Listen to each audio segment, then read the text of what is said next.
江江，我是那个长在树上的小石榴，好久不见了，不知道你们还记得小石榴不？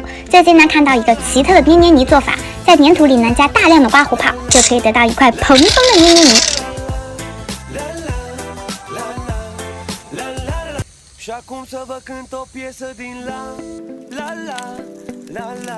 咦，为啥我的这块粘土最后越来越硬，像面条丝一样，根本没法玩？不能浪费了这些刮胡泡呀，加块费泥试试。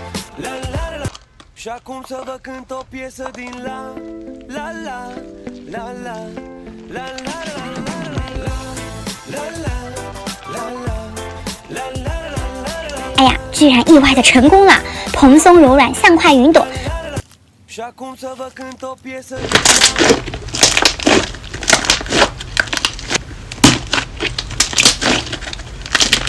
随便捏一下呢，就能发出炸耳的声音，实在太好玩了。那下期你们还想看我自制什么奇葩泥呢？